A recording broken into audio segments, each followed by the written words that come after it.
Let me acquaint you with the process, as I usually do tonight. At the appropriate time, the phone lines will be open, and that means you can get to join in the discussion in the studio. You can call in with your questions or comments on the issues at stake. You can also send in text messages.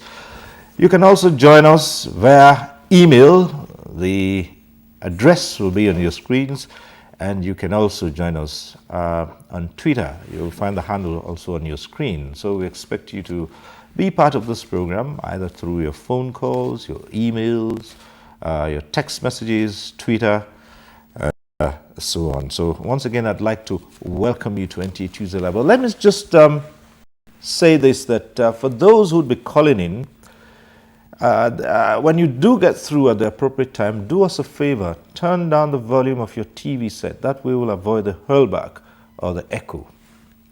So once again, welcome to NTA Tuesday Live. 54 years of independent Nigeria. Some would say, well, 54, you don't really celebrate, you don't mark it. It's not like when you talk about 50, 55, 60, 70, those are, the ones that regularly people mark. Well, we're talking about the life of a nation as an independent entity here. And 54 years, it means that from the 100 years of Nigeria, at least for over half, we've been an independent nation. And so, may we start by asking, if we look back these 54 years, we have reason to beat our chests and say, yes, we've done well as a nation after 54 years of independence. Distinguished Senator. Thank you very much. I think we have to congratulate ourselves as a country for surviving all the vicissitudes that has bedeviled our country. Some countries have, fragmented in the course of independence. They've had series of wars that they didn't survive. Nigeria has survived a civil war. We've survived many years of military intervention, which ordinarily should not have been so. Unfortunate incidents that Nigeria has experienced, and for us to still exist as a nation, I think it calls for celebration. Of course, it's a mixed bag of fortunes, which is normal in any human existence. You have, sometimes you win, sometimes you lose. But all summed together, I think the fact that we exist as a country gives room for hope for a better Nigeria, and that's why we are still here. Well, we could have done better, couldn't we, in these 54 years? Yeah, when you look back at the opportunities, particularly our resource opportunities, our population, which is the strength of our market, a huge consumer population, gifted with natural resource called oil, a windfall that we've enjoyed for several years. And when you look at what all the resources from our people and our oil could have achieved, there's some elements of regret, of misuse, lost opportunities, mismanagement of opportunities, to the extent that today in Nigeria you have a huge population of young people who seem to be worried about what the future holds for them. You have several students who have been to school. They don't have any hope of employment. I recall when I was in the university in this country, I attended primary school in a village in Ekiti State, a secondary school in that village, and I went to the University of Ibadan. And the country produced me. I'm not too sure whether Nigerians of this generation can be replicated the way I have, come out today. And that's a system, failure, a degeneration of values, and of public trust in the governance of the country.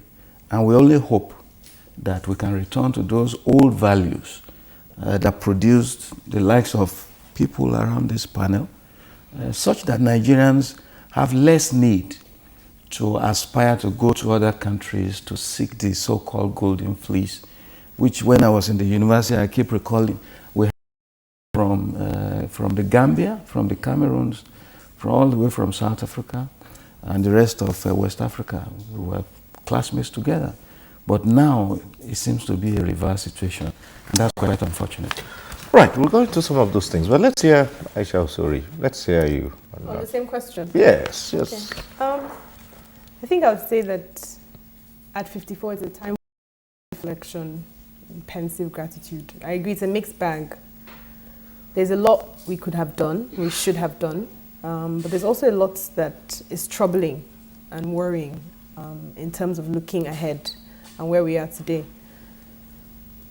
At 54, you would think, for me, one of the biggest achievements is sort of holding on this long, despite the years of turmoil. And there have been many years. I don't think we've survived any decade without any major turmoil, whether it's the coups and the civil war, and then the coups, and more coups.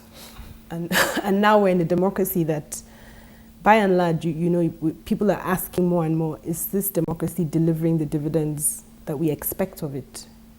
And how long can we hold on together, especially with the insecurity that's going on, not just in the Northeast, but in the Middle Belt, in Kaduna lately, Plateau, Benue.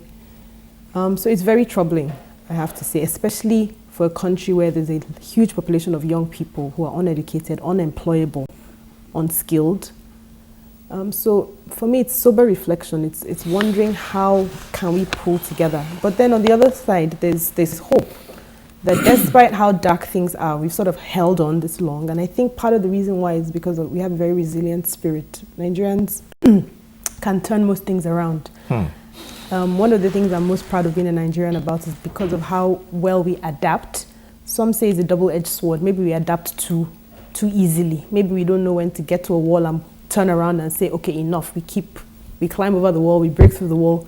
There's no wall for Nigerians. But it just shows how spirited we are, how innovative and creative, and how much we want to survive. So, how do we put that to good use? Prof, you've written a lot. You've written a lot about this, and your experience cuts across, beginning with journalism. In fact, let me not say journalism, activism, knowing your background, as far back in school, students' activism, late journalism, and so many other things, and chronicling the history of this country and other nations. So tell us, from your perspective. Well, thank you very much, Cyril. I will also take the chance to answer the question like my colleagues on this panel have, which is to say that tomorrow is a wonderful day in the sense that it's yet one more birthday for this country, the 54th. And frankly, having been born close to that time, and being a child of the late 50s, one of those who probably waved the flag at the Queen bye-bye and probably helped raise the green, white, green. I remember that day, it was just simply amazing, October 1, 1960. I will tell you very clearly that we've come a long way. Nigeria always reminds us of several metaphors and parables, and you can speak of the glass of water being half empty or half full. You can also speak of a country born with a question mark.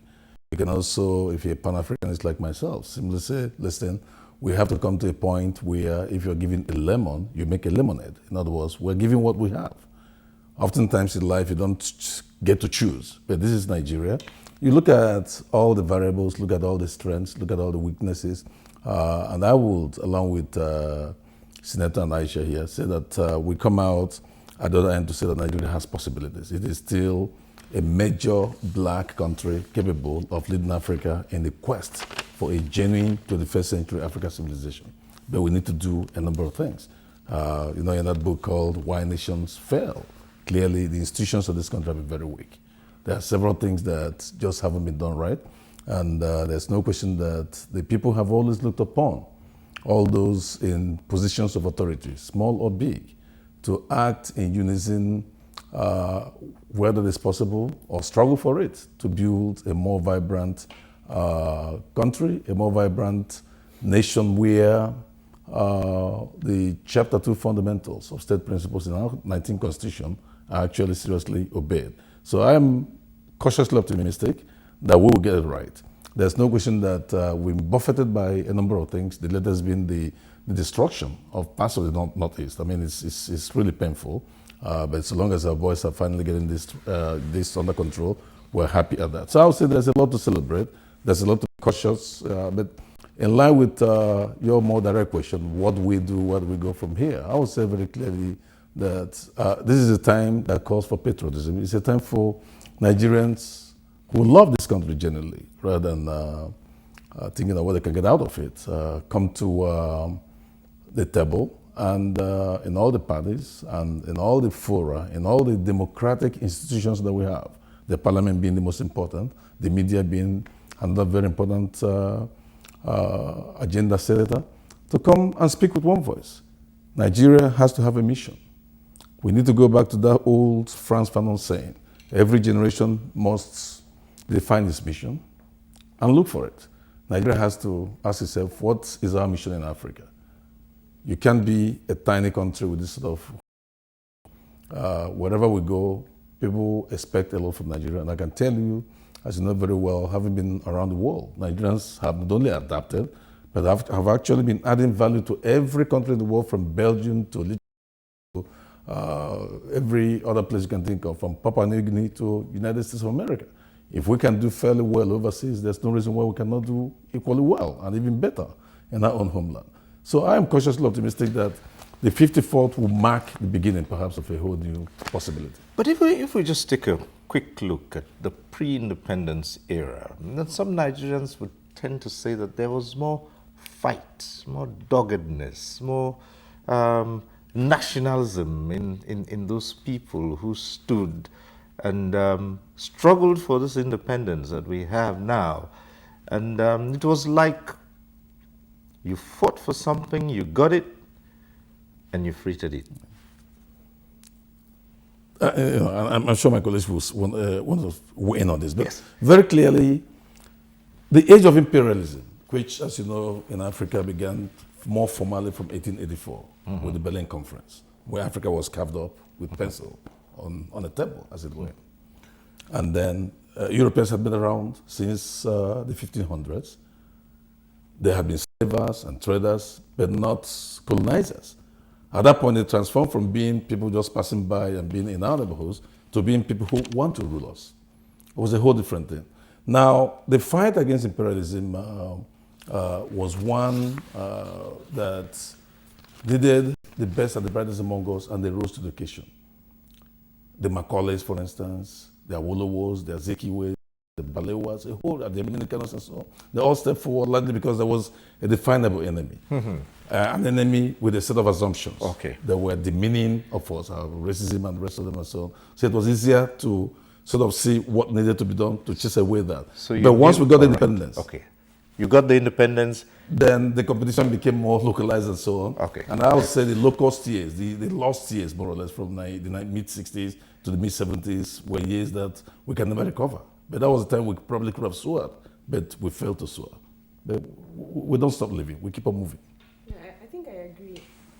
And then taking up from there, so we had a common enemy, which was, getting rid of imperialism, but then we turned on ourselves. And part of the reason why is because I think people who, and I think this is pretty much the same from the people who led in from the 60s, is we sort of replaced the white people. There's always been this large disconnect between the people in government, and whether it's elective government or civilian government or military government, and the people. So that usually the people in government see themselves as almost doing the rest of the population a favor. So all we did was replace the people who are oppressing us. So the faces changed from the people, the white people, the imperialists, the colonialists, to the people in government who just took over the residences of GRA and continued down that way. And that's what led to the coup. There's no doubt about it, if you read the history, the elections were in 65 were very violent. There was lots of issues around the census already before the elections, almost the same thing that we're seeing even till today.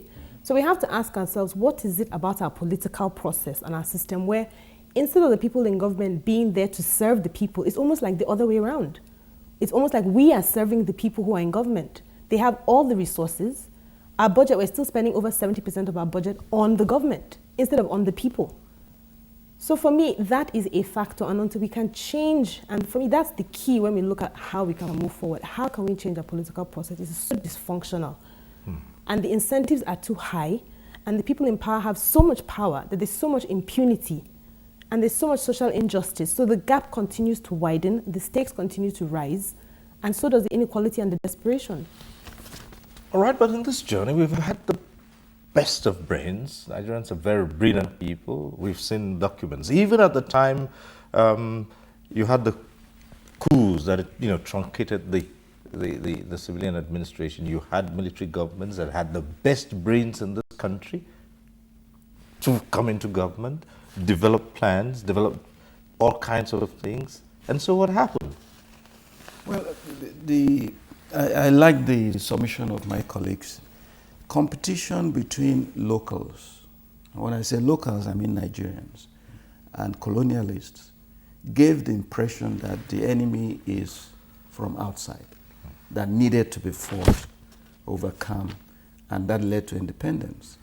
Now, when power was won, independence was won locally, there's this tendency to believe that the common enemy is gone, and there was an internal competition for resources and control. Unfortunately, that had ethnic dimensions. It also had religious dimensions. It had regional dimensions. There was mutual suspicion. And so the purpose of leadership in building a vision into which there is a collective buy-in, just like the fight for the colonialists against the colonialists had a total buy-in by the entire country because everybody wanted some form of empowerment. That was gotten, and subsequently, Nigeria was not able to build a vision around which the entire country can revolve. That will become a mission for all. And it became a dog-eat-dog kind of competition. And up till today, the context of political competition in Nigeria is for control of federation resources. And this brings us to this whole issue about the structure of our federation, how sustainable, how effective, how inclusive. In a situation where you have a federal government that is a behemoth in terms of resource control, and every part of the country, the states, the local government, walk up to the federal government for a lifeline, cap in hand begging. In most developed economies around the world, public finance is usually funded by taxation. But in this country, public finance is funded by resources from non-renewable oil, which is natural. You don't need to plow the ground. The technology for extracting the oil is not local, it's foreign. Since oil was discovered in Oloibiri in Bayelsa State, up till now, Nigeria is yet to develop indigenous technology for oil exploration. Everything has to be imported. So we have a situation where every political group, every ethnic nationality, every interest group is struggling to get to the center, to control the resources, knowing fully well that once you get to that center, you have the rest of the country right on your palm. And you use the rent-seeking incentives to recruit loyalists and people who are going to support you. That is the problem of this country. And I think the time has come for us to really look at the structure of our federation and see whether this decentralization that everybody has been clamoring for right from independence in the name of federalism, we should begin to pursue that and give more power and more resources to the constituent states of the country. But a number of attempts have been made towards, reworking, as they say, with the slang, rejigging the whole system. And one quite recently with the National Conference. And, but you still find that a larger number of citizens are still incurable skeptics about how or where will that process end.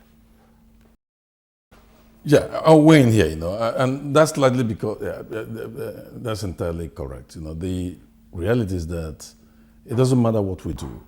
If two central variables of legitimacy are not addressed, we still have a problem. One is really law enforcement. There are so many laws in this country, but oftentimes we operate them in the breach, as it were, until we come to a point where the judiciary is totally reorganized, expanded, and the police, for instance, made more effective in the sense of having genuine investigative powers, and justice is seen to be not only done, but seen to be done. We have a problem. I also think that very clearly and that also goes to corruption and a whole range of other things that basically depress the people. One reason why people are skeptical. It's likely because of law enforcement. It's simply weak. If law enforcement can actually be taken far more seriously, Nigeria will be a whole different place. The other variable is the gross inequality. What Aisha mentioned, for instance, it's almost like the people are serving the rulers rather than the rulers serving the people. Well, this is about service. And those who believe in this ought to speak up a bit more rather than looking at politics as a lordly means of anything. To me, it is simply service, what you can do for the people and so on. And until people with that sort of mindset come to become the majority of the leadership in this country, we still have a problem. But let us also add a third thing. Rome was never built in a day. All the countries we have admired have gone through their own dilemmas of nation building, cultural nationalism, identity formation. All these things just simply don't come because Lord Lugard simply said, I want these two territories to be one. It will just not happen that way. What it is quite simply is that we too need to help the process along. But I would say that Nigeria has at least 100 years more to go, more 54 years to go before we get everything right on track. Now, that is not to simply say we should wait. We have to lay the groundwork here. We need to lay the foundation. Anybody very familiar with, say, the American system understood, for instance, how the people who were ideologically writing the Federalist Papers in those days, for instance, John Jay, Hamilton, Jefferson, and all these people set the groundwork for the kind of they wanted. Their Federalist Papers will be akin to our own fundamental principles in Chapter 2 of our Constitution, for instance. There must be some idea of what Nigeria is all about. And having said that, they were lucky. Also, in a way, we've not been as lucky as we probably should be in getting astute political leaders with an activist bent. You can't just rule a country or run a country or be a political officer as if you're just in your office and so on. You have to have some passion. There must be what Ronald Reagan George Bush used to call the vision thing. There has to be vision. And that is the fundamental difference between the visionaries of the colonial era, whose vision was to get rid of the colonial, and those of us today, whose vision ought to be how to economically and industrially transform this country and abolish poverty. We're not doing that yet. All right. The lines are already open and the calls are coming through. We have a call coming in from Lagos. Well, Success, that's the name. So Success, go ahead if you're with us. Hello? Hello?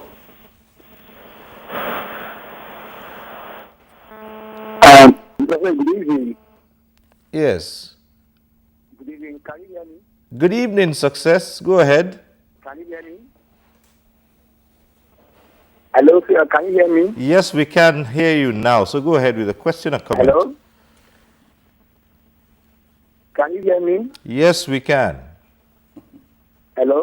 Hello, Success. You see me nod, you Hello? know we can hear you. So go ahead. Your name is on the screen already. Yes, but can you hear me? Yes, we can hear you. So go ahead. Oh dear. Well, just like the lines, there are so many challenges. I wanted to point out, Right. I like what you said about the fact that we have so many brilliant people in Nigeria. And, isn't that a good thing? And it struck me that, well, you can look at it in two ways. Yes, we have lots of brilliant people. And maybe that's why things are not worse than they are now. But on the flip side, you wonder, what has brilliance got to do with very basic things? Like the fact that we spend billions importing things like salt and frozen chicken. I mean, if we say that we're an economy that's struggling for unemployment, we're trying to make our naira stronger, why do we spend so much money importing things that we should be able to manufacture ourselves? Why do we spend billions on salt, on frozen chicken, on pencils? You know, we talked about the fact that resources, everybody's eyes are on oil and gas. But the fact is, apparently, Niger State has the largest collection of shea butter trees in West Africa. That the second largest collection of shea butter trees in Africa is in Mali. So we've cornered all of West Africa, yet Niger State doesn't have a single shea butter processing plant. How come? It has two heads of states, two former ex-heads of states. It has had governors since 1999. What do they do with their money? How do they create employment?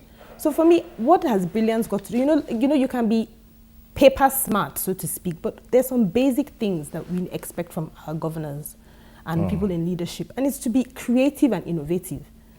You know, our constitution doesn't say that our governors or our heads of state have to have PhDs or even degrees. I think it says school cert. So we've actually set the bar very low. But we have all this brilliance, but we can't use it for any benefit. Okay, we'll try and take this call and then we'll ask if that in itself is a disadvantage. Moses is calling in from Port Harcourt. Moses, hello. Hello, Moses. Yes, Won't good be evening. one of those Hello. nights. Okay, fine. Good. Hello, good evening. Hello. Yes, good evening, Moses. Go ahead. Yes, can you hear me? Yes, we can. Go ahead. Can you hear me? Yes. Yes, I am calling from Port Harcourt. Okay. Nigeria has not really changed much, if you ask me. Our leaders should have done better than this.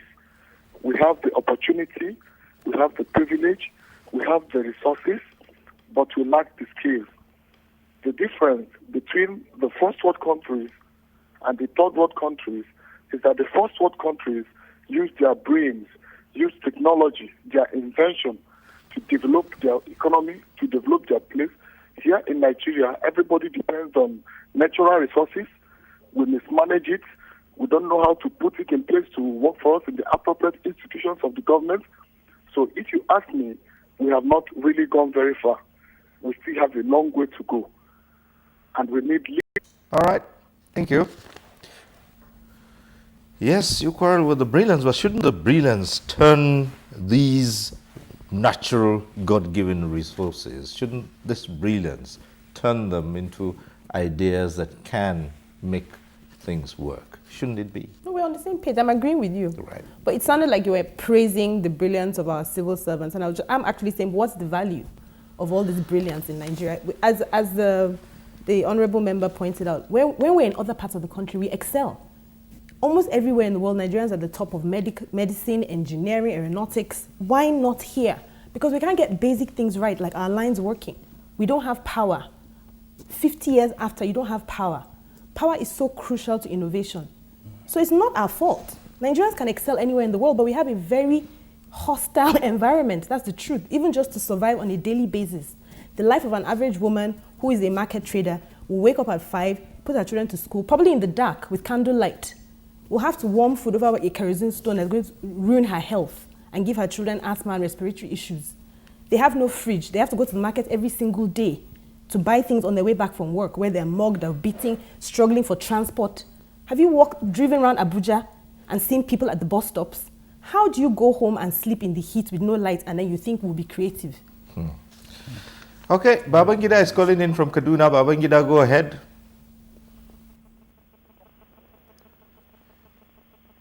Hello, Babangida. Good evening. Yes, good evening. Babangida. Yes, From go Kaduna. ahead. Hello, can you hear me? Yes, go ahead, please.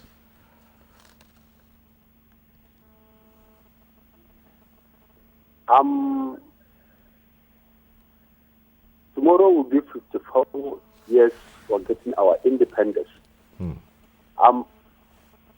And to be frank with you, we got it wrong. Why I say we got it wrong, our past leaders, they have done well. They have tried their best to see Nigeria as being more developed than the way we are today. But our present leaders, or I should say, we call our present rulers, they disappoint our elite. like what Azikiwe, Awolowo, and Tafawa Balewa. These three people, if they will come back to this world, they will prefer to die 100 times because they are disappointed by our present rulers. Compared to Nigeria, compared to the countries that we got independence with, like Ghana and the other countries, if you could see those countries, they have gone far. But look at Nigeria now. Look at Nigeria now. Just like what Aisha is saying, it's true. The masses are suffering. And anytime when our leaders come on air, they start telling us that we have developed, they have given us light. Where is light? When there's no security, everything is escalated in Nigeria. My appeal to the masses of Nigeria, both the Christian and the Muslim, we should please and come and unite and vote for the right people that will move this country to the promised land, and God will give us those good leaders. May Allah bless Nigeria. Thank you very much. Well, thank you very much. Well, distinguished Senator, has it been all about politics? Is it about, politics that's wrong? And remember that we went through the throes of a civil war. And there are so many who would say that set us back so many years. And coming out of easy, we lost so much. It's easy to destroy, very difficult to rebuild. Would that be the biggest problem? Well, you see, the situation of the average Nigerian, you talked about brilliance. The human capital within this country, for those who have the benefit of education and access to opportunity through education, they are also constrained by several other things that makes their brilliance less productive than it ought to have been. And as a matter of fact, that brilliance for many of them is also a source of frustration. Because when you have a brilliance that the environment does not allow you to fertilize, it becomes a problem, it becomes a burden. You know what to do, there's a willpower to do it, there's a motivation to do so, which is the irrepressible spirit of the Nigerian that everybody talks about. But within the milieu of an environment that is disenabling, law enforcement, there's no merit, there's no order. And one of the things I used to describe in Nigerian is the traffic. The average Nigerian, if you look at the situation in the traffic, he watches out of his window of his car and he sees a long queue. And then he's wondering, this other lane that is empty, can't I use it? And then he pulls out and moves on. And watch from your mirror, every other driver is watching what will happen to that fellow. The moment he gets by, the traffic chaos starts. What does that tell us? The issue of law enforcement. The ability for you to commit an infraction and know that the system will not permit you to go scot-free. Institutions that functions, law enforcement, like he says, the justice system, the capacity of the economy and of the environment to support you with power, to support you with policing, to enforce your contracts and make sure that your rights is not abused by any other person. And that it's not just a phone call from somebody that will say, okay, let him pass, it's my cousin or it's my village man. These are the issues that I think we have to face. And it starts from leadership. And that leadership is not just about an individual, it's about everybody that is in position of responsibility and public obligation. Okay, we'll come to that question of leadership in a moment. We have Harry, who's calling in from Akwa Ibom. Harry, go ahead. Hello, Harry.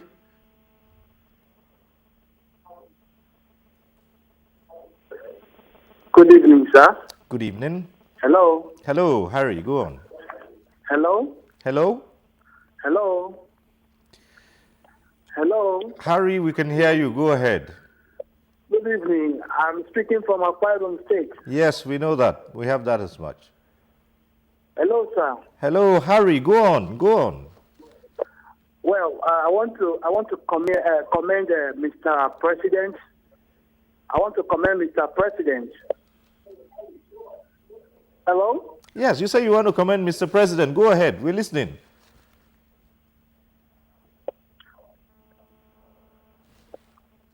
Hello? I'm not hearing. Hello? No, you just go on. You're speaking to us. Go ahead. Yes. We're hearing you. Nigeria at 54 years has gone far. I want to disagree with some of the last speakers. I want.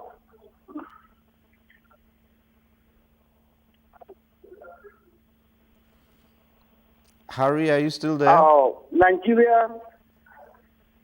Hello? Go ahead. Go ahead. You can see me gesticulating that. Go ahead. We can hear you. Hello?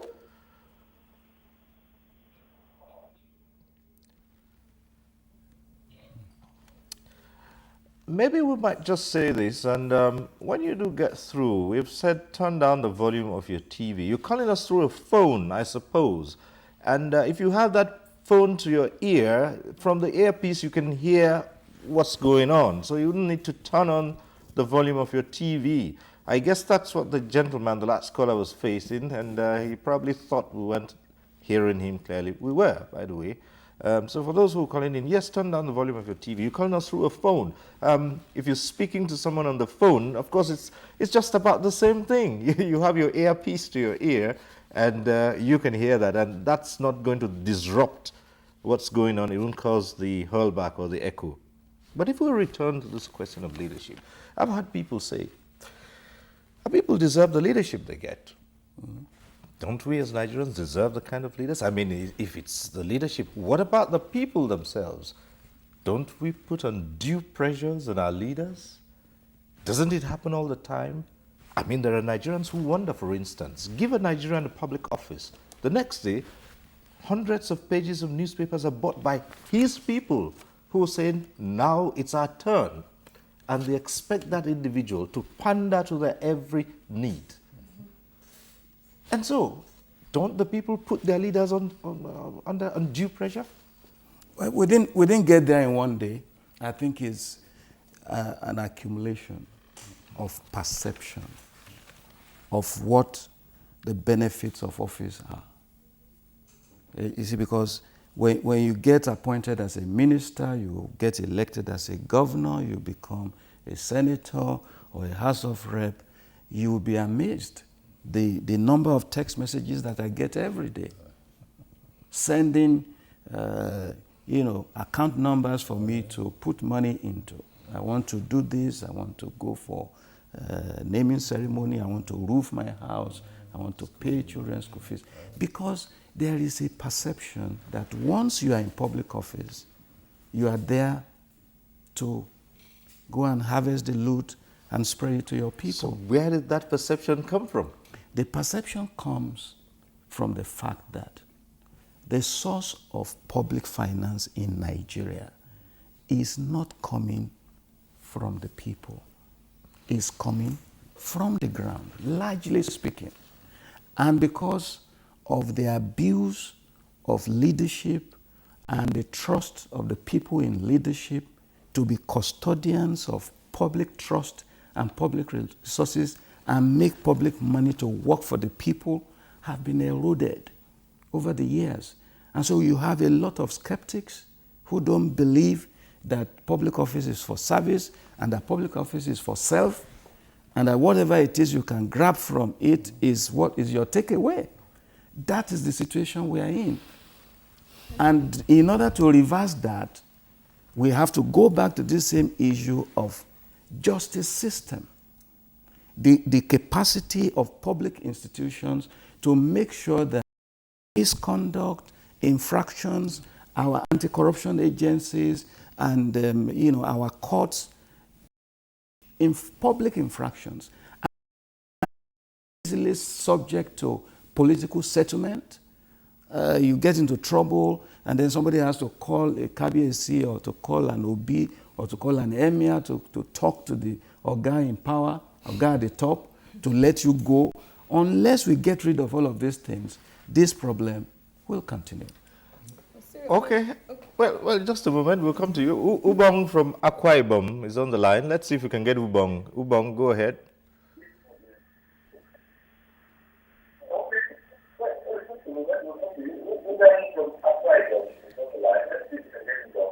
Hello, Ubong. Good evening. Good evening. I want to use this opportunity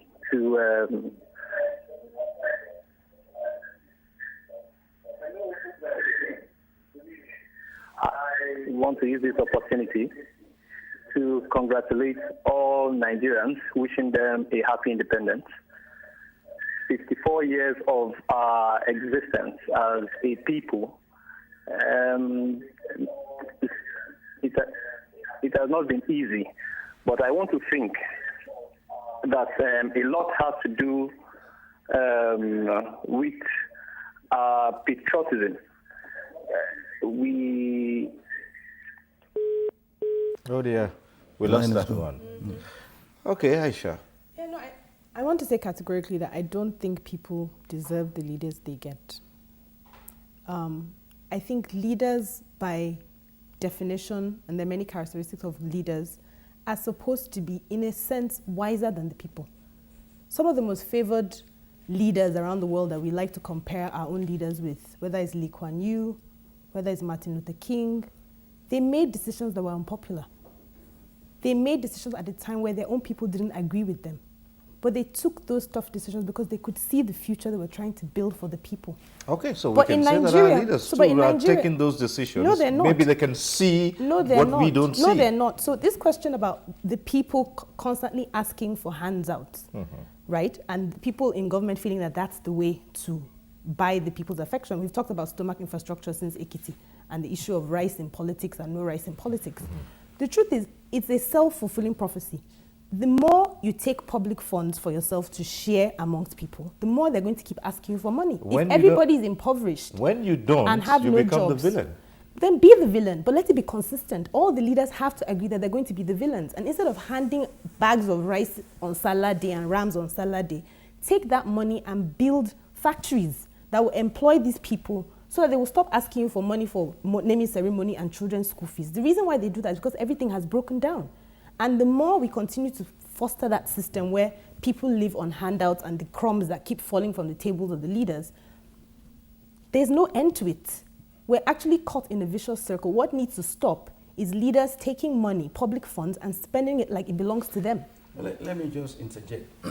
I think so that we can move away from, describing the problem and dwell on what is the way to really break the cycle she has just described. We need a public sector that is going to focus on a massive intervention in the economic and the social sectors of this country. Heavy investment in education, heavy investment in infrastructure, in health facilities, so that a lot of people who currently see themselves as hopeless within a very short period of time can begin to see opportunities that they didn't see before. Things like energy. Yes. Power and energy in this country. I mean, we are here now. Somebody is speaking from us from Port Harcourt. The transmission between Port Harcourt and here on real-time, hands-on, we cannot communicate. What is the problem? But let me just add a word here. Yeah. This thing is, don't you think this is also a problem with the nature of the system we run? We run a market economy. This is a capitalist system. And one of the characteristics of capitalism, quite simply, is that some are going to do well and others will not do well. Unemployment is always a very unfortunate byproduct of the competitive nature of capitalism. So in other words, if we're going to do this, we must well do it well. One way Europeans have managed to ameliorate some of these disparities that tend to lead to people exist on handouts and the vicious cycle coming in, because part of the problem also is, as Cyril was saying, once you stop giving, the opportunists will brand you the enemy. You become almost a villain in politics, as it were. It's a real problem. But we don't have a social security system that is really functional. So until we have a market society underscored, underpinned by a social security system and an enforceable judicial system. We haven't quite gotten it right. In other words, we can't just borrow willy-nilly, whatever anyone else is doing. When we look at Lee Kuan Yew, look at the American system, look at what is going on in Europe, look at what is going on in a few of the countries we admire. One of the things they have done very well is to make sure that the bottom 30% is well taken care of. Instead of bottom 30 or 40 or 50%. It's not just unemployment, it's also underemployment as it is. So part of it is that until we get that Social Security Act into a law in this country and actually make sure that it becomes a general law across all the states, we have 30% to 40% of our fellow human beings who have no means. In fact, Aisha's description is very graphic here. Just imagine the poorest of the poor among us. Really, it's a hopeless kind of situation. So that is something I think that we need to reverse. And the question you ask, what do leaders do? Leaders are supposed to be visionaries. They're supposed to simply say, this is the roadmap. Show the light and the people will find a way. That was the old maxim. Go that way. What we've seen quite simply is that once we've enthroned market democracies, market societies, we think that's the end of it. There are rules to this entire system. For instance, democracy is often one of, as Winston Churchill used to say, is the weakest form of government, or do you think of the alternative? The alternative, of course, is communism, dictatorship. Nobody wants that at all. But democracy itself is, well, you do your thing, as long as you don't break the law. But that's not enough for human beings. They have to have a sense of direction. They have to have a sense of where the country is going. Somebody mentioned how wonderful Ghana is doing and all this. And when you look at the point of transformation, you see that there was some sort of elite consensus. There was some sort of agreement on where to go. That is the sort of work that Nigeria needs to keep doing. All right. We have from Katsina, Abdul calling in from Katsina. Abdul, go ahead. Hello, Abdul.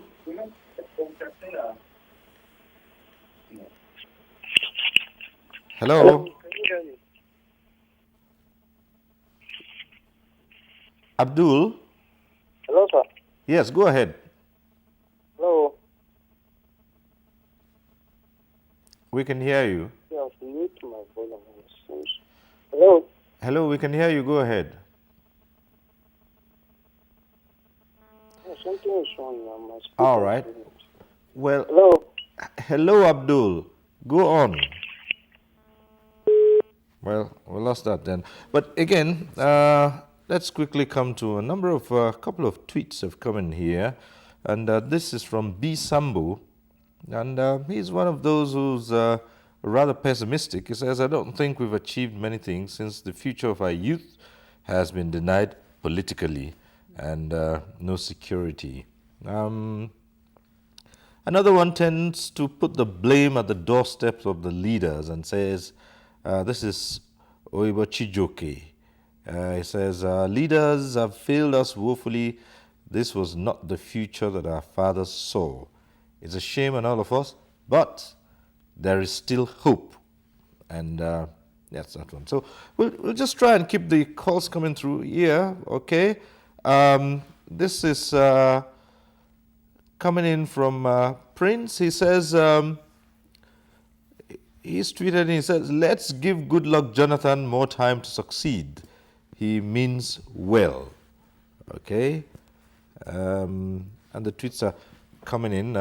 We expect we'll have quite a number of these coming much later. And we're hoping that the lines will work better so we can get more calls from across the country as we go on. But if we were to come back here and see, we talked about using education to empower Nigerians. How good have we done in this sector? Well, I mean, I smiled when the Senator talked about massive investment in education. I agree. But I think the Ministry of Education, unless I'm wrong, has some of the largest number of agencies and departments under it, like almost 20 different ones. And the truth is, when you look at the budget allocation, education actually does get a healthy chunk. So we have to ask ourselves, what happens? I think it's just a factor of where we put our priorities. But there's no doubt that we need to put more money on education. And basic education is the key. If we have sound basic education, maybe we don't need to have 36 universities, federal universities. Could the challenge here be, the growth rate of our population? That could be, but the truth is we're also not the largest population in the world. There's China, and China seems to be doing very well and managing to educate people in the STEM subjects very, very well as well. So what are they doing that we can borrow from? I think it's misplaced priorities. It's misplaced priorities. I ask this Why do we need 36 universities? Because like when Senator spoke here, he talked about his generation at the University of Ibadan. And there were few. And I'm asking, why can't that be replicated? But if you look at the population then, perhaps the number of people who were going to the University of Ibadan at that time would be the number who would be in one single class in, a modern day university in Nigeria today. I agree with you, but instead of taking the money and expanding University of Ibadan and making it world class, instead you build 3 or 4 other ones and they to start from scratch, and then there's no funding, and then you have labs that don't have any equipment, you have libraries that have no books. That is the problem. It's misplaced priorities.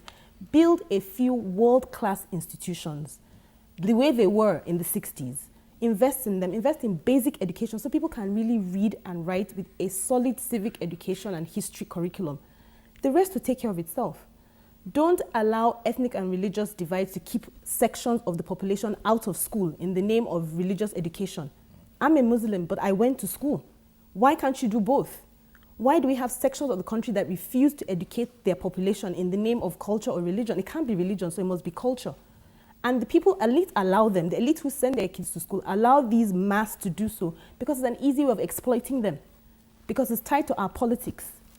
So for me, if we want to get education right, we have to have a basic, uniform process where every child goes to school of a certain age, good quality education, and then they can now move either into secondary schools and universities if their brain permits, or into skill acquisitions, into blue-collar jobs. Some people get plumbers from Niger and Togo. We can't even tile in Nigeria. I mean, for God's sake, we say we have no jobs, we're giving our jobs to other people because we haven't trained anybody to do these things. All right. We'll take a short break here. When we return, hopefully we'll have more calls, more tweets, and we will now take a look at the economy. Of course, you do know that we rebranded our economy quite recently, and with what's been described as one of the fastest growing economies in the world, we're looking and see just how much we can use that to get to where a lot of the people think we ought to be after 54 years of independence. Stay with us on NTA Tuesday Live. We'll be back shortly. The struggle for independence had been a long and tough one. Our founding fathers and compatriots sacrificed their comfort and even shed their blood. We cannot at this point in history afford to spirit away their sacrifices for immediate but temporary gains of today. Let us emphasize what unites and not what divides us. Working for the unity of purpose with a stronger vision for a better tomorrow. NTA, growing with the nation. Together, no matter where you come from, no matter your religion, we are one. Let's live together. Let's stop fighting each other. Let us live as one. It doesn't matter where you come from, your tribe or religion, man, woman or child. It doesn't matter who you are. Put Nigeria first. No matter where you come from, no matter your religion, we are one. Let's live together. How can we develop when we're always in crisis? Families have become refugees in their country. No matter our differences, show some understanding. No matter where you come from, no matter your religion, we are one. Let's live together. Nigeria, the only country we can train with remarkable potentials to excel. Let us believe in ourselves and change our attitude for the sake of our country and generations unborn. Let us revive our cultural values, which are our essence as a nation. Let us renew the spirit of patriotism and hope in our dear country. Do not take or give bribe. Be punctual always. No more African time. We can't expect to be global citizens and operate on African time. Join the queue. Insist that people are attended to on a first-come basis, no matter who they are or where they come from. Nigeria, good people, great nation.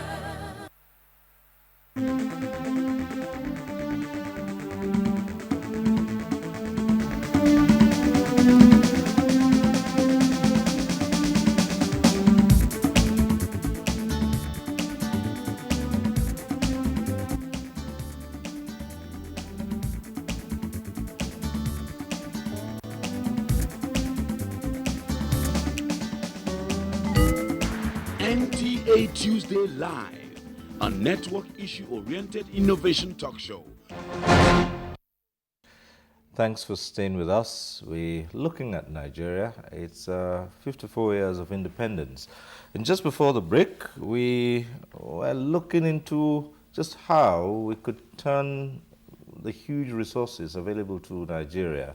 We could use it to turn the nation's fortunes around. And we'd like to go into the economy at this part of it. Of course, as you do know, so many projects and programs and policies have been put in place to help develop the Nigerian economy to that level. We've had policies and projects like the Vision 2020, and now we do have the transformation agenda. And a number of people say, yes, the transformation agenda can indeed provide the platform, the basis for this transformation that we need. Yes, the economy was rebased, and then we rebranded ourselves as the largest in the continent. And of course, it's been described, the Nigerian economy has been described as the fastest, one of the fastest, if not the fastest growing economies in the world. How can these be put to advantage? And in all of this, we also have a government that is prosecuting a transformation agenda. Shouldn't that be a basis for turning the fortunes of the nation around? Well, I'm a very, very strong believer in plans. A country that doesn't plan is not likely going to succeed. And to that extent, I believe and I associate myself with plans for the nation, especially in key sectors where critical achievements need to be made. But if you recall, the Nigerian planning culture was lost as far back as 1986 in the so-called liberalization of the economy, the structural adjustment program. You had some few rolling plans one time or the other. You have all sorts of contraptions, I like to call them, that are associated with segments of the country's leadership from one person to the other. Currently, there is a very weak link between plans and budgets in Nigeria. And that is why we always have very lofty plans. You can't fold them. Call it whatever you like. Yar'Adua had his 8-point agenda. You had Vision 2020. You had we have this current transformation agenda. You have what you call the National Implementation Plan, 1 and 2. But all these documents and statements of intent, as it were, to transform education, to transform infrastructure, does not enjoy the benefit of a budget that is addressing these plans. Okay. So that in itself is a major problem. Okay, but there's a starting point, really. Yes. Let's take, for instance, the power sector. The starting point, you unbundled what was a long-standing monopoly, and that is set to be yielding some results. Yes, it's a good idea. NEPA was a behemoth, totally inefficient because of its size, and so it was a moving giant, and therefore it wasn't nimble. So the unbundling is a good policy. The privatization that has taken place in the energy sector is commendable, but that will not translate into performance immediately.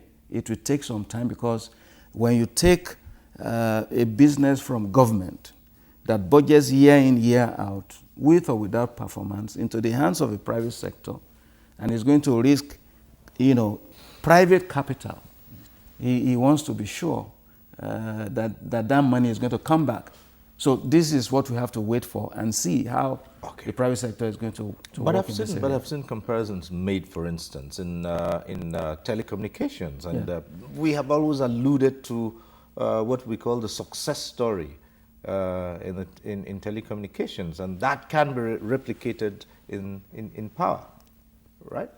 Yes, I think clearly it's not just in power, but a whole range of areas. There used to be a school of thought going back to the 40s, 50s, 60s, pretty much about state-led development, as it were, as opposed to a more liberalized, privatized economy. So this is where we are, and the liberalization of the telecommunications industry worked fairly well. It's still a work in progress. As you know very well, you can see people trying to call us here. This is an example that the policy has not fully succeeded and so on. There are all kinds of black holes as it is. But with the power sector, it really ought to succeed fairly well, largely because it came at the very tail end of the privatization process. And there were a lot of lessons learned, and it was done in such a way that the bidders, the successful bidders, ought to come in with their own funds. Quite a number did not, and so on. And there are all kinds of exposures. So it's still not working. I don't think Nigerians are getting value for money per se. But I would say very clearly that the government needs to activate that other segment of it that allows consumers to switch suppliers and protect themselves as it is. That is the rule of the market. You don't do it very well, then the consumers will punish you as it is. So that's where we are with that. Whatever it is, whether it's in the oil sector, the energy sector, in the power sector, in the telecom sector, and any other sector where government was heavily exposed before. Once you privatize, allow the rule of the marketplace to because it's still fairly protectionist. The purveyors in this area bought in all kinds of time lags and all kinds of protections for themselves as it is. But once it's working very well, once the class action lawsuit, for instance, begin to ask the question, why is Garki in darkness when he should not be in darkness, for instance, you see these people sit up as it is. My impression about power is that it's going to take a while before we really start seeing the benefits, and it might even get worse before it gets better. I mean, here in Abuja, just following the tweets, there are places that have not had electricity for 3 weeks. I mean, these days, maybe because of the privatization, when a base station or when a transformer blows, it takes a lot longer to replace. And then let's not forget that a key component of the privatization was how to regulate gas and how gas was going to get to these people. And I understand that the gas regime has still not been sorted out. It's probably still tied to the PIB, which still hasn't been passed. So there are links. So I think power is just one segment, and it will take a while before we can start enjoying power the way we're enjoying telecoms, even though telecoms is not perfect, but yes, we are enjoying it. We have 3-4 handsets, and at least we have that choice. We have that choice. Yes. Let's have that choice. Of having three, Abby. Let's have that choice. A bag full of phones, right? If MTN doesn't work, you pick up Etisalat. Exactly. No problem. But for me, just picking on where the senator talks about planning, I think about the interest rates that we pay for, just like from mortgages to general commerce, and they're so high. I mean, how do you have an economy that is growing when people can't borrow money? Yes. For me, I just don't understand. And I'm not an economist. I'm a lawyer. Economics and numbers just make my head dizzy. But for me, it's just a basic thing. How does your economy grow when people that want to do business can't borrow money at decent rates? I would say this is one of the greatest failures so far. One of the issues, these things that we need to really. But whose fault is it? It's really the central bank. Right. Has a lot to do with this. In other words, some of the reforms in the banking sector and the lending rates and perhaps some other rules they have as to what is an acceptable sort of rate that allows almost all the banks to maintain to fix their rates. At 24%. It's a monopoly almost. Yes, this is wrong. Some banks ought to be able to charge whatever they want. Maybe lower rates, others charge higher rates. Allow the market to determine what people charge based on the laws of supply and demand and so on. I find the whole question of extremely high interest rates, one of the most irritating is anti-development. I would say the National Assembly do something about it. As a matter of fact, people have protested. There have been all kinds of attentions called to this. I don't know if there's a particular bill dealing with it, but very clearly the new CBN director, Governor, His Excellency the Governor of CBN. All right. So let's go the full hog. Has it right when he says that a central bank is normally a tool or an agency of development. It's not a regular bank. It is part of the national development trajectory we're talking about, whether we're talking about the Federal Reserve Bank in America or the Central Bank of Nigeria. It's not just to lend money, but to lend money in a way that strategically moves this country forward. So maybe he has something going there. Okay, some interesting tweets here. Lemu tweeted in to say, our leaders have failed to follow the footsteps of our past leaders.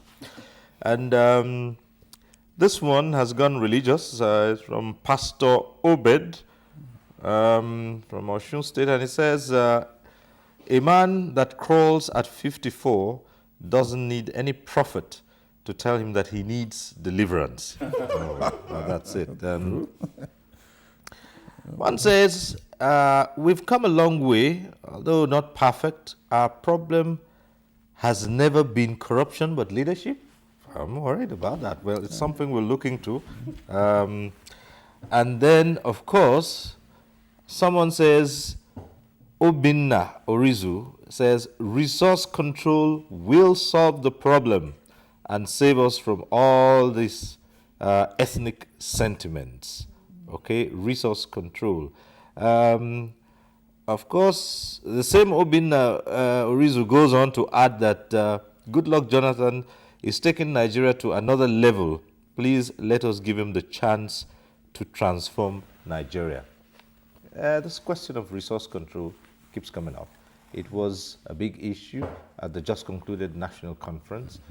And they have put something together. And even the whole thing about the conference itself is still generating controversy up till now.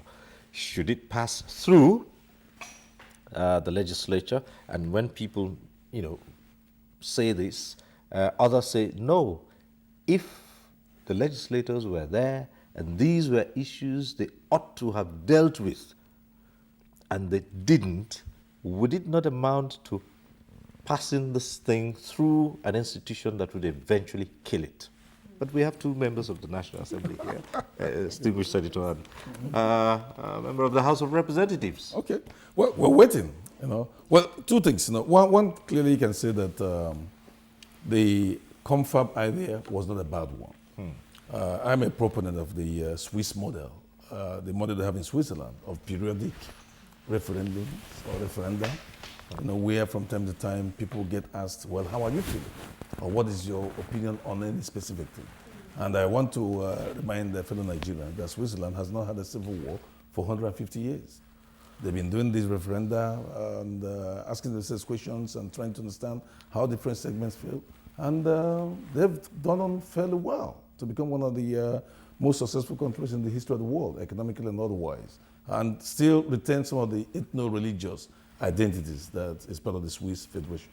So very clearly, any effort to convoke a confab of this nature once in a while is a very good pointer to maybe the sentiment, so long as it's representative and so on. I think this confab has done well. There are issues and so on that we can quarrel with. I think clearly that, and I know the president has promised it, that he will send an executive bill on some of the findings to the National Assembly. So it's all settled, and we're waiting. Quite a number of Nigerians say that these were issues you could have dealt with. Well, I won't say that the National Assembly is not doing what it's supposed to do. We have a provision in the Constitution that allows for a process of constitutional amendment. And that has been followed a number of times. I think this is probably the third time that the Constitution has been amended. People forget that. As a matter of fact, the current effort at amending the Constitution is ongoing. It's ongoing. While the confab was convoked. And that created some kind of debate, whether it was necessary or not necessary. But in principle, anything that keeps a nation talking, a nation that is so plural like Nigeria, religiously, ethnically, economically, to bring them together to debate issues rather than throw punches, I think is a welcome development. However, whatever it is that needs to be done to our Constitution must follow the rule of law. The current Constitution creates, a process for amending itself, but there is no provision for it to recreate itself. There is no provision in the Constitution for a process of writing a new Constitution. And traditionally all over the world, you need a Constituent Assembly that is elected to write a new Constitution. And that's where some of people may have some issues. Yes, any attempt to keep the people talking, you say is good. But I don't want to use the term talk is cheap. But if talk isn't leading anywhere, what does it amount to? Well, I think we have to be fair to the CONFA process, that it just ended. A product is on the table, and it's awaiting action of Mr. President. So let's wait and see what Mr. President will do with that product to know whether talk is cheap or not.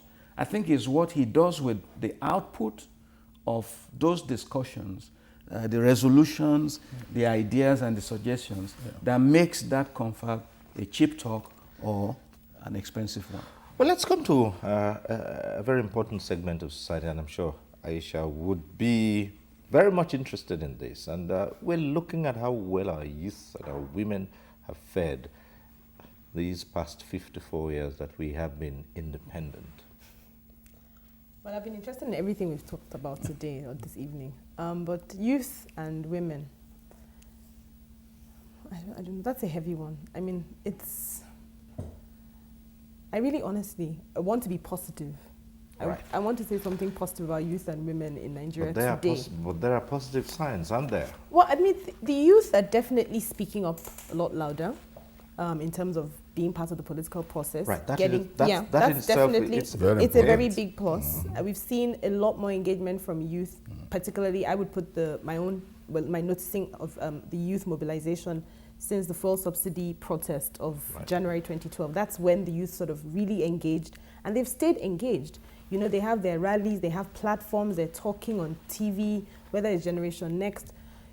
They're doing things. They've taken charge of the social media in Nigeria. They've taken charge of entertainment and music, selling our brand abroad. You know, people, I don't know where I was a few days ago, and I think I was, in the US, and Americans were talking about the fact that they go to Kenya and they're listening to Nigerian music everywhere. You know, so these are what our young people are doing. For the women as well, I would say that, of course, we're beginning to see larger participation in politics, in the political space. There are more women who are interested in contesting. There are more women who are entering into executive positions on the federal level and state level. That's all very good. But when you peel all that back, when you now look at the numbers, just in terms of youth unemployment, and if we use that unfortunate incident that happened with the immigration employment exercise, and you see how many young people were applying for these jobs and how many people got killed, you see that the young people are definitely in a position where they're hungry to take part in their country. They want to work, they want to earn money, they want their own ideas and their thoughts, and there's not enough space to do that in. Then going to women and young girls, I mean, if you look at the data just in terms of human development indices, in terms of whether it's maternal mortality, infant mortality, we have one of the worst rates in the world. So it's our women who are dying. It is Nigerian women, sisters, mothers, wives, who are dying at the rate of apparently one person every 10 minutes. We have some of the worst rates in the world. So would you say women are faring well? You look at the education and who are the larger group of people who are illiterate in terms of speaking and reading, writing English. They're also women. Nigeria has some of the largest number of out-of-school children in the world, 10 million, UNESCO says. So this is our youth, this is our future.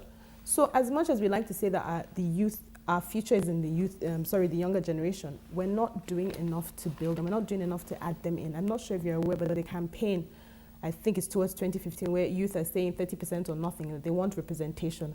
I know a lot of the constitutional amendment processes that were held by the Senate, the public hearings by the Senate and the House of Reps last year, included lots of the public forums where youth were presenting and saying they want a quota for youth, the same way women are saying they want a quota. Out of 63 countries in the world, they have quotas. The reason why Africa's average of 22.2% of women's representation in parliament is so high is because of countries like Rwanda and South Africa. We are at 7%. Nigeria, and we have an MDG goal that says by 2015 we'll be at 30, but somehow our political process does not see fit to make space for women. But there's still an improvement, isn't there? A huge improvement when you consider it's not huge. recent times. compared to what you had before. But compared to what we have was military rule. So what are you comparing Well, to?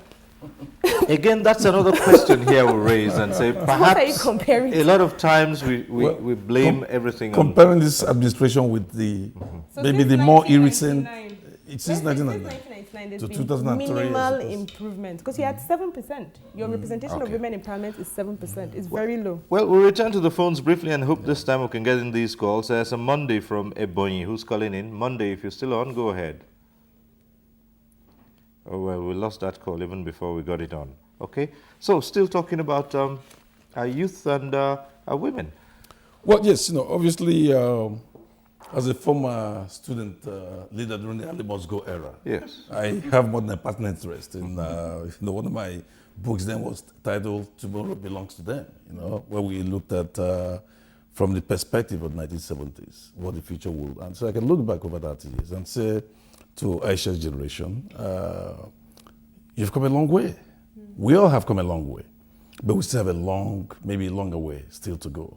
There was a time when women were just not there, but that is not true today. Women are really fairly visible. Let me not even say represented. You have the statistics, but I'm very impressed with the professionalism and the attainment of the successful women generation who came of age in the 1980s, 1990s. They stopped at nothing. They had some of the best education. They moved forward. And today you can see them at the commanding heights of this economy and society. Women are not taking the back seat in anything, not even the military, not the police. You see them as DPOs everywhere. You see women customs officers. We didn't see those things much earlier. And the whole Nollywood experience, for instance, women have taken that lead, and the whole music scene, Tiwa Savage and her generation are doing wonders and so on. The president has made it very clear that he cares about women in government, and very clearly some of the most important portfolios have gone to women. So we can go on and probably urge other people at other levels of governance. The governors are very important. There's one presidency, there are 36 gubernatorial offices that are almost like wonderful dictatorships. And so if they clearly can, they have a lot of power, and so they can really buy into this need to really genuinely empower. And by the way, just for the record, most of them they all have women projects. I think that one of the things that probably could have helped women and distinguished, I'm sure you probably may remember all the efforts on microfinance banking. The failure of microfinance banking in this country was simply one of the greatest disasters, something that really could have helped this question of social security, small-scale loans. I mean, anybody who's in politics will tell you small amounts of money, basically, people are scrambling for it. It's really terrible. They have no source of extra income and so on. So what I think our women need is simply not to have fish given to them, but to be given the tools so they can fish for themselves. Not that if we can make it economically feasible, not only with Shopee, but that's why I go back to the urgent necessity of a social security system properly organized, as it were. But at least microfinance, and there are all kinds of programs from Central Bank, from all kinds of agencies coming. But somehow, these projects don't seem to be percolating. We don't see where they're going completely. Maybe over time we'll see. But this country needs to move a little more forward. Right. Mahmoud, I believe, is on the line from Niger State. Mahmoud, are you still there? Can we get Mahmoud on? Yeah, I'm there. Hello? Yes, go ahead, please. Hello, good evening. Yes, good evening. Go ahead. Are you hearing me? Yes, we are. Go on. We are celebrating 54 years of independence. Mm-hmm. And to my surprise, we are still encouraging corruption.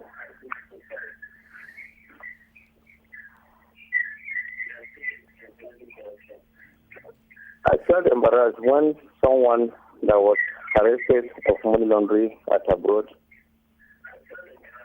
returned back to this country and received presidential pardon.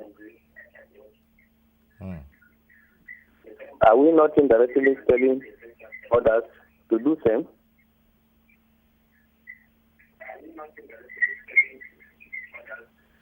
Mrs. Aisha, you are a great speaker. You are speaking the truth.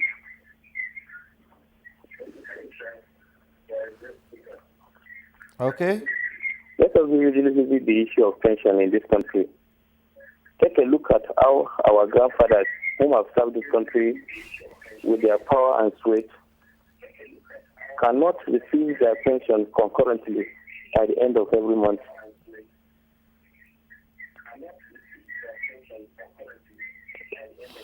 All right. One begins to interpret here the moment you are close to your retirement age.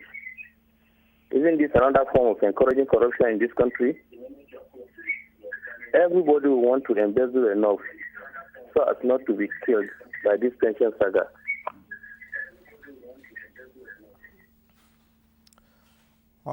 All right, Mahmoud. Okay. He's thrown up the issue of corruption here. And, you know, earlier on we had a tweet that said corruption wasn't the problem, it was the leaders. And I said we would return to that. Now, you know, Mahmoud has to that. The issue of corruption and how much damage it has done to the Nigerian system. I'd like us to take a look at that and see, have we really attacked this hydra-headed monster they call corruption? Because it goes all through. And when I say this, I don't mean just corruption in public office holders. I mean even in the private sector, even among individuals. Mm. Well, I think, again, we talk about leadership, and I'm happy somebody raised a tweet about corruption and leadership. I think all of this thing boils down to how effective are our public institutions and what kind of signals do the ordinary Nigerian get from people in public leadership. Like you said, whether in the public or in the private sector, because you have as much corruption both in private and in public sector of this economy. The issue is the institutions that are meant to deal with these kind of infractions are just not effective. It is not for shortage of laws, because there are laws. There are enough laws to deal with stealing and misappropriation of funds and things like that. It's just that when it gets into the justice sector, into the law enforcement sector, there is a bottleneck.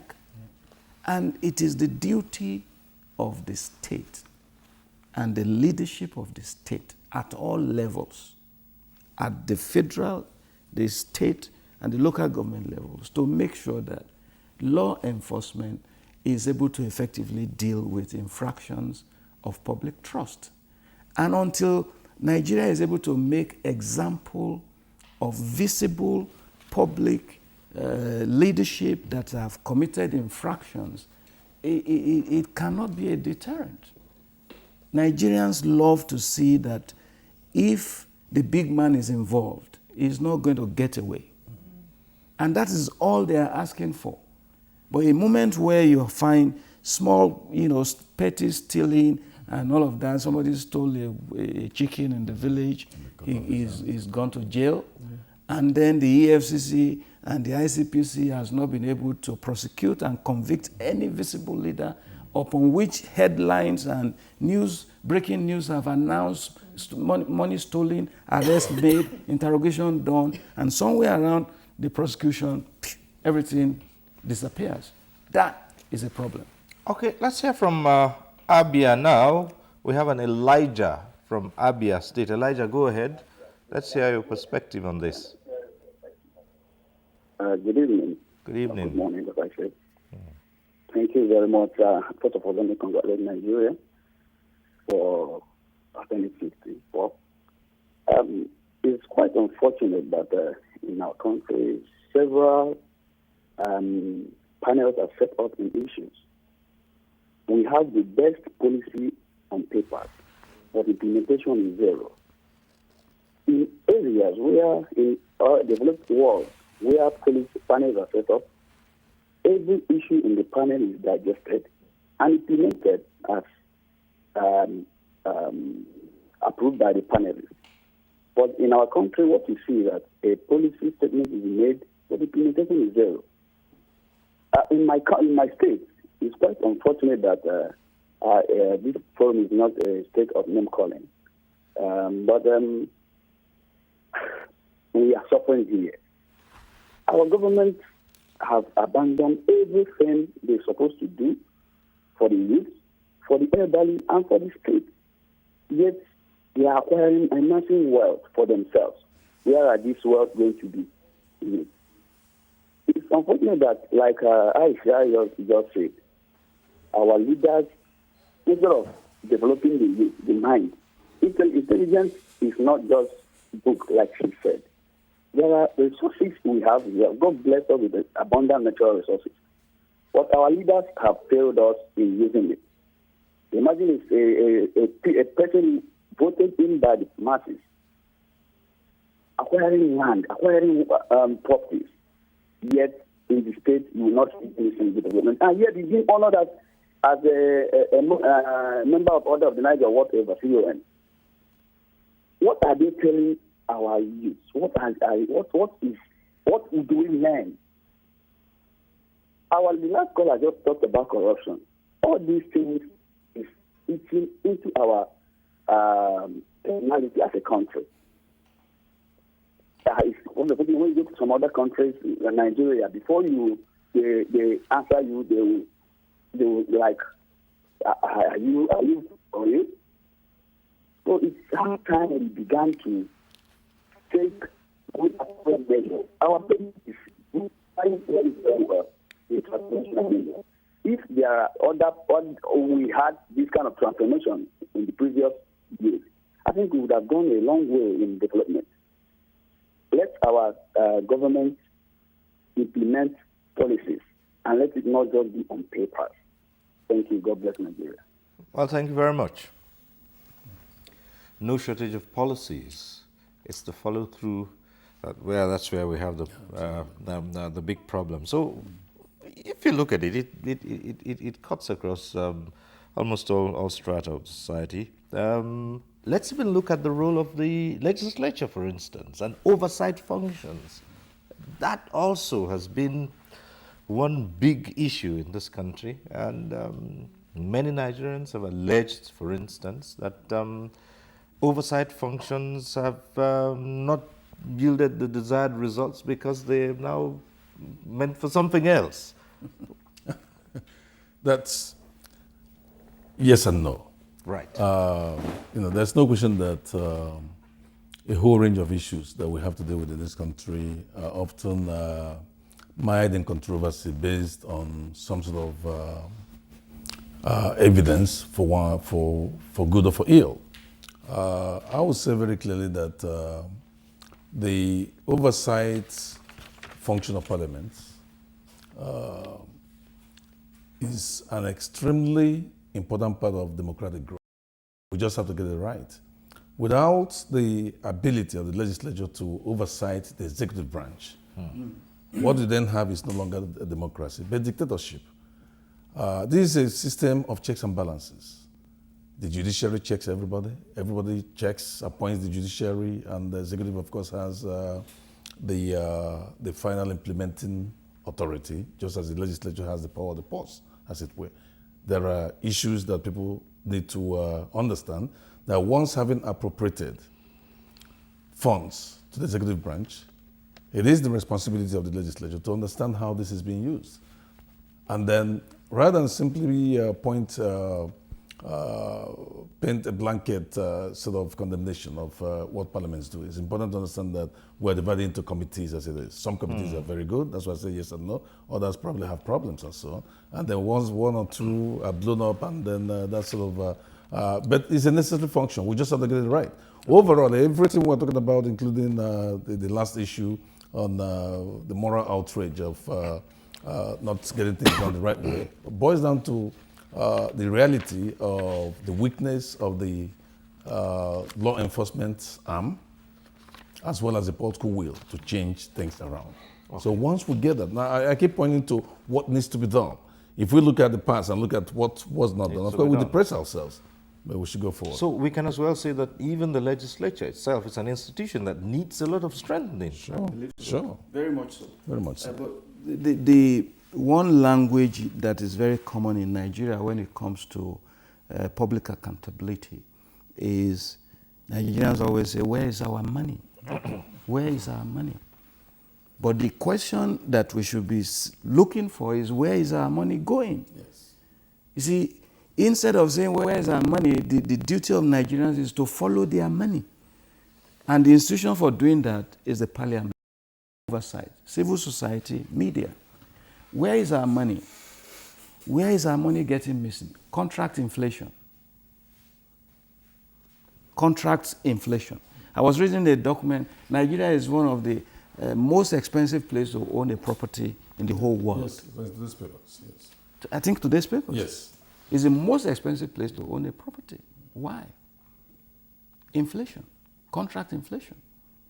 Because overpricing of commodities, property, assets, public contracts, in order to stuff, hidden pockets here and there, is a major issue in this place. And I must say this as a parliamentarian, that this is an area where the parliament as an institution need to do more and deliver more value to Nigerians. We could do better because the issue of parliament supervising the executive arm of government is also contingent on an executive arm of government that is ready to submit itself to parliamentary oversight.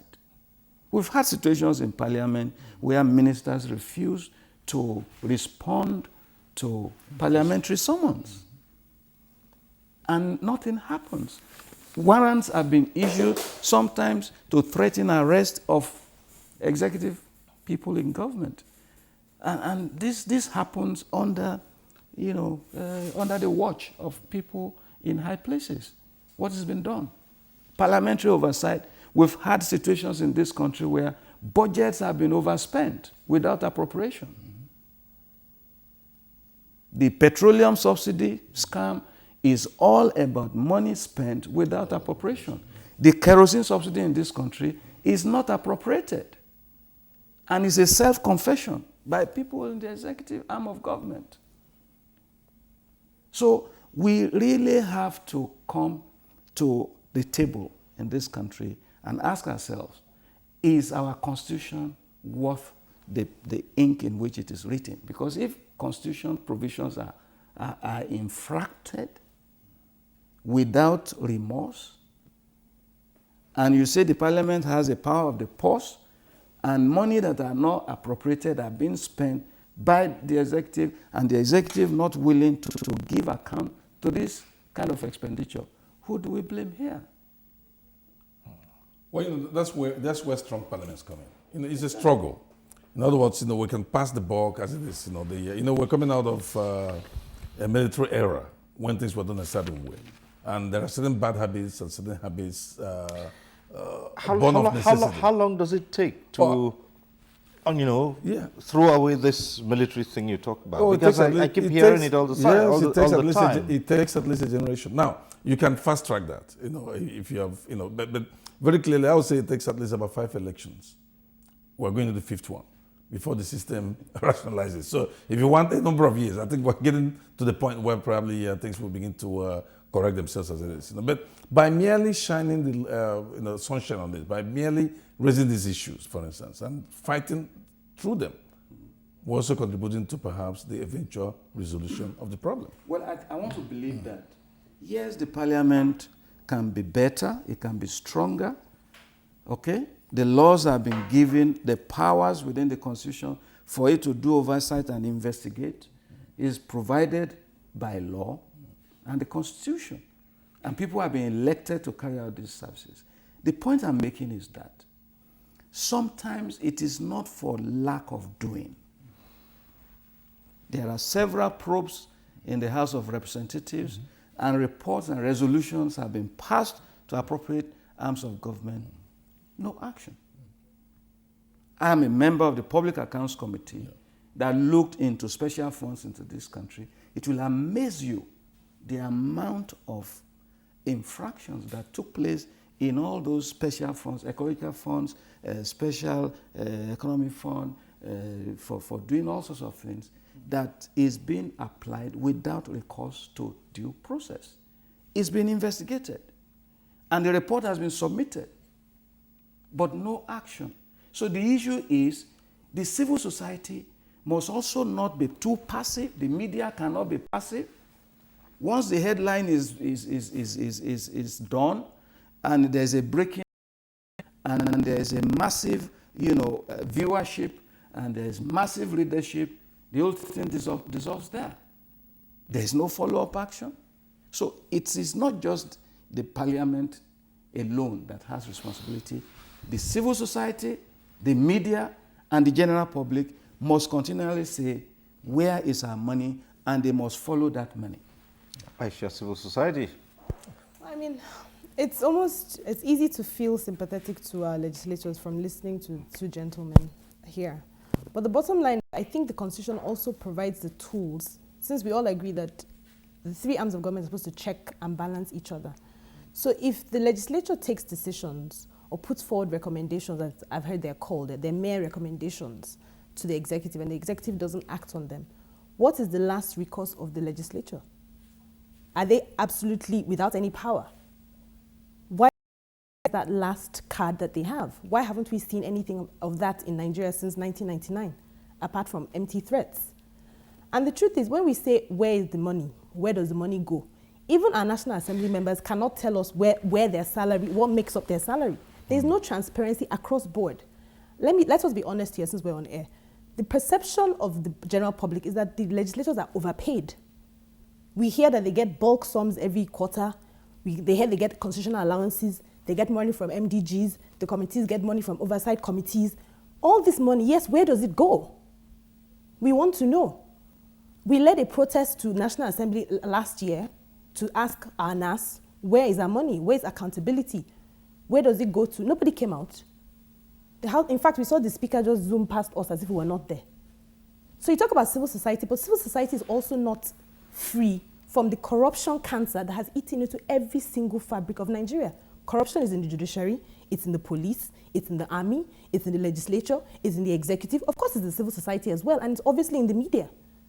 We've just gone through the whole scandal of TB Joshua supposedly paying the media to say a different thing about what happened, about the collapse. So we know that corruption is a cancer that basically distorts every information that comes from everywhere. But where does it begin? To the public, you have recourse. You can recall your legislators. How many of us have tried to do that? How many of us are unhappy with our legislators and say, you know what, we're going to go to the Constitution, we're going to look at what it says, and we're going to recall the legislators because they're not acting on our behalf. But the same way, I don't think the legislature should be passing the buck to us. You are the ones who are our representatives, 496 of you. If the executive doesn't act on things that you recommend, do something about it. You have powers of impeachment. But the problem is there's too much compromise and dealing. There's too much self-interest of people in the legislature who want to go to the executive and people in the executive who are now in the legislature. Maybe that's part of the problem. We hear this part of the developmental process, is it necessarily so? This is part of the process. It is. And maybe they're both right. With time, we will see a change. We see the quality of the legislatures changing. Nigerians do not have that time, do they? The truth is Nigerians have to have the time. I'm speaking to Nigerians. Nigerians have to have time. Either if you don't want to be patient and let the slow change happen, then you have to take action. Just to set the record straight, this goes across. And when we talk about the legislature now, we're not limiting it to the legislature at the national level. And the state assemblies. State assemblies. In fact, local councils. Yes. No, so Nigerians, we're celebrating for next year. The next time we're going to celebrate a birthday, we would have done our elections. This is time to decide wisely how to vote, to be discerning, and to put pressure even on your political parties. Why do they keep fielding the same old, tired candidates? Why can't, out of 160 million Nigerians, why do we keep seeing the same crop of people over and over again? Where are the people that are going to take us out of this place? And on the issue of corruption, for me, it's very simple. We've danced around it all evening, talking about impunity and law and order, and basically, but the problem is with us Nigerians. Because, for example, if the EFCC or ICPC were going to go after a person, the next thing that'll come up is, oh, is he Yoruba? Did they catch any Igbo people? Were there Hausa people among the people that were caught? Why are they only catching us? We need to forget about these issues. The truth is, Nigerians need to understand that when it comes to governance, it's us against them. And the them, when it comes to sharing money, they don't matter whether you're Christian, Muslim, Igbo, Yoruba, Ijo, whatever. So we too need to stop being emotional and sentimental about where we give our votes and who we support. If somebody has been found stealing, don't ask where he's from or what his religion is. Let him go to jail, or her. But we're also the ones who feed into this plot of division, ethnic division. If a thief has been caught, let him or her go to jail and he or her be punished. Don't tell me he's your son, he's your daughter, he can chop your money. It doesn't make any sense. Right. So in that case, yes, we're all complicit. So Nigerians, they'll really be, when they're tired, then they'll take the right decisions, which is what they should do at the ballot in February 2015. Well, something we've had to grapple with in recent times, and well, it's not as if we're not talking about it. It's because it's one of the biggest challenges that we face today, and that is the question of security. And many Nigerians say it's unfortunate that this is happening at a time when we need development in a hurry, and this is setting us back light years. Are we fighting insecurity at the level we ought to be? I have to say, I had a very interesting conversation at the US State Department, and they said we could talk about what we heard, just that we couldn't attribute it to who. And so since the Bring Back Our Girls campaign, obviously, which saw the US and other countries decide to come in and look into our army and support them. And they said, basically, they summed it up this way. They said two things. Corruption is a cancer that's eaten through everything, and then the pride in the Nigerian army is misplaced. That was their submission. The pride in the Nigerian army is misplaced, which means that just the same way corruption has eroded all our public institutions, it also corroded our army. The same way ethnic and religious division and not merit have corroded our civil service and our politics, it's the same way it's corroded our army. So no, we're not fighting the insecurity in the way that we could. We've been budgeting over ₦1 trillion for over the last 3 years for our security budget. Where is the money, or where has the money gone, as Senator has said? Right, Senator? Well, insecurity is a huge challenge to all of us as a country, and it's still mind-boggling that despite huge resources that has been devoted to this, it doesn't seem that the situation is abating. It also doesn't seem to me that the emergency rule as an intervention to bring the insurgency to an end does not seem to be delivering, the kind of results that was anticipated before the emergency. And that brings us to the issue of is the human element, the livelihood side of things. What really is the source? What is the cause? What will make a person live life and pursue death voluntarily? Because it is not human to want to die. It is human to want to live, to want to excel. That is the way the human being is wired. Whatever happened to a person's psyche that makes him to give up life and pursues death for himself and for others is something that we need to look at. And is beyond religious extremism. I think it has to do with a state of hopelessness and despair that has gone beyond reason, and the absence of hope and signaling for hope, which I think is the area of this insurgency that has not been looked at, what we call the soft side of insurgency, about the human aspect. Look at the Marshall Plan for the northeastern parts of this country. What is being done in terms of resource allocation to revive education? 10 million Nigerian children out of school, about 60% of them are in the northeast of this country. What are we doing about that? So as we are paying for arms and ammunition, supplying money to pay for the logistics of the military, we should be able to look at recovered territories and putting resources for rehabilitation, bringing water, restoring schools, and making sure that people have hope in order to leave this pursuit of death. All right. Yes. Yes. Very clearly, this insurgency and the way it has gone is a wake-up call to this country, largely because as a middle-income country with possibilities of becoming a global player, we can't afford some of what has happened recently, the destruction, as well as the sort of challenge that these insurgents have given to the National Army.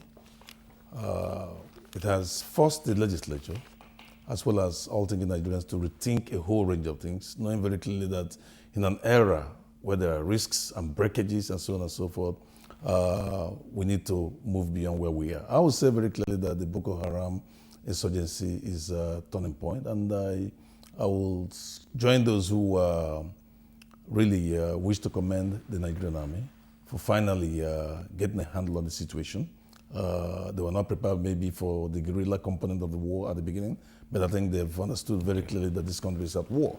The legislature, the appropriation committee, voted whatever money was needed. We can quarrel about how it was spent or what was not spent and so on. But let me say very clearly that that old analogy of the glass of water being half empty or half full is a very important one. Either we're looking at the solution to the myriad of problems. And these problems are not new. They've been around with us for quite a long, long time. Some of them dated back to the 60s. They were not created by this administration or the last administration and so on and so forth, but they have not fully been resolved and so on. I would say very clearly that there's also a demographic shift. And regardless of what those you may want to call the enemies of democracy, democracy, not everybody loves democracy, by the way. There are enemies of democracy. There are people who prefer dictatorships, as a matter of fact. There are people who prefer a theological or a religious sort of utopia of their own making, and they don't like what is going on. But there's a generational shift. The younger generation under the age of 40, 45, leave them alone, they're thinking differently. They're thinking Africa, they're thinking global, they're thinking about how to build a new reality. So that's insurgency and insecurity that we've had to live with is something that just we have to overcome. We've overcome so much before, and we have to trust the military and the intelligence services to do their job. All right, and so as we wind down in closing, I'll just take this mail that was sent in to close this program, and it is naturally, it's from Peter Sinunkwa from Abuja here, and he wrote in to say, naturally, we have all reasons to celebrate. It is not easy to attain the age of 54. Many people have died before attaining the age of 54, but Nigeria has not disintegrated. Good. It has always been a situation where politicians see themselves on one side while the ordinary people are on the other side. We against them, in quotes, he says. He says, but we hear them say, the labor of our heroes past shall never be in vain. Yes. But pensioners are hardly remembered. Thanks to God that one very important hero, Michael Akinkumi, who designed the national flag, was finally remembered. Nigeria will be really great if our leaders see themselves as part of the people and see themselves as servants of the people. And it is on that note we round off this program. We'd like to say a big thank you to Senator Olubunmi Adetunbi, Vice Chairman of the Senate Committee on Interior. Thank you very much. Thank you very much. Coming in. Thank you. Let us say a big thank you too to Aisha Osori Esquire, CEO, Nigeria Women Trust Fund. Aisha, it's always a delight to have you come on this program and talk. Thank you. For it's a coming. pleasure to be here. Right. And once again, let me say a big thank you to Professor Chudi Wazirike, who's a member of the House of Representatives, a member of the House Appropriation Committee. Honorable Chudi Wazirike. Thank you very Thanks much for coming here. And to all of you who joined us on this program, and I would like to say thank you. It's been part of NTA Tuesday Live. Next week we'll reach you again on another program. I'm Cyril Stober. Bye for now.